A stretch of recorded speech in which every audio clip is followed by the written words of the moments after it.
Easily comes out on the short end of the stick, so to speak. With the nice high release, he had no problem getting it off and knocking it. Oh, what a play! Oh, look at that. That is a Bringing down the house. What's going on, guys? Crooked here from Off the Brink TV. Hope you enjoyed that self alley-oop while I bring you alley-oop tutorial, or how to throw a successful alley-oop part 2. Now, I'm going to call this one advanced alley-ooping because this is definitely the harder way to get lobs off, the more fancy way, and you'll see a couple of variations as we get down the video here. I'm going to have some slow motion replay cuts at the end of the video. I'll put the timestamp in the description so you can jump to those whenever you need to. As you can see with this first example, I just throw the alley-oop and let the actual alley-oop itself make Robinson drive to the hoop.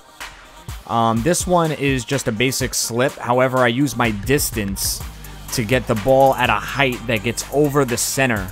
And that is just being aware and all about positioning. This one, again, I use the lane and the alley-oop to have Terrence Williams drive to the hoop. So I started the lob from the arc, and because I started it far enough and he had the room to run, he actually runs without having to send him to drive. And I do the same thing there on the fast break to Lamb. Great way to catch the defense by surprise.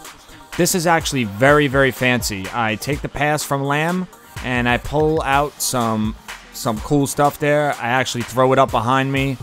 That is risky, but if you actually pull back on the joystick and use the alley-oop, it will throw it to the person behind you. And as you can see, he uses some type of throwback animation as opposed to the usual one. Looks really cool. Fancy stuff right there. Montage material for sure. And again, I use the defense is so scattered. No one is covering him. There's no one in the path to the hoop. So I use the alley-oop to drive him directly there. Which brings me to a slow motion cut of cutting itself.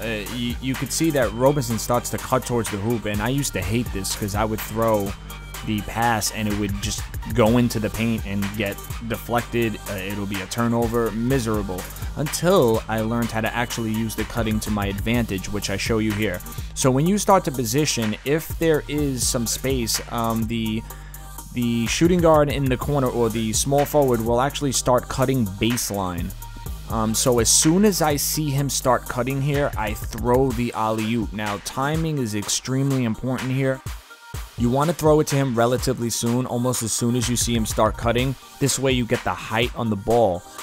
Because the ball needs time for the teammate to get there, he throws it high because it needs to be in the air a long enough time for Roberson to get to the hoop. In this example, I do the same thing. However, he's not even cutting. And this is why this is probably one of my favorite lobs.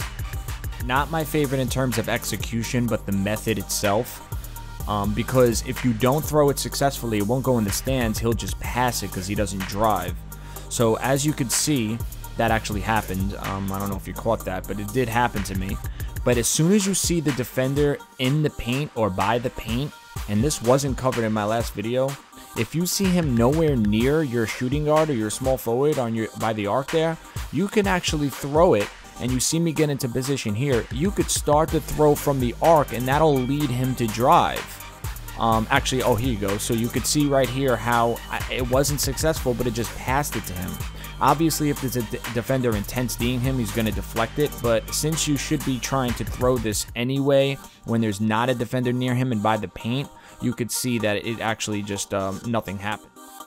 So then once I get myself into position here, you could see that they're both on me. And I start the alley-oop way early.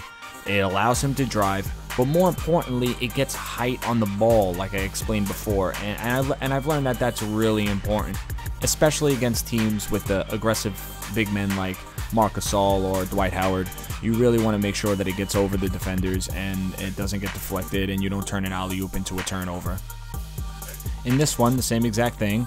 And the reason I like this one actually is because this dude, this generated rookie, refuses to take three-point shots. So if I would have passed him the ball, he probably wouldn't even have shot it.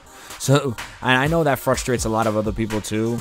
So that's a great opportunity to make sure the person stuffs the ball. This on a fast break, again, even though this is a fast break, knowing thyself and knowing the alley-oop really matters, because this would have been a turnover for most other people because they would have waited until he got closer to the hoop, threw the alley-oop, and it would have got rejected, stolen, whatever. You know the deal.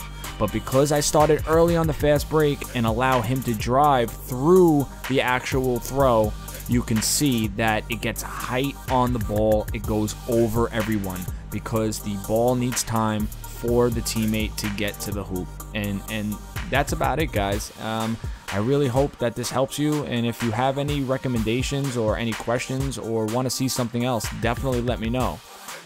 Until then, I leave you with the most ridiculous vertical on a dunk.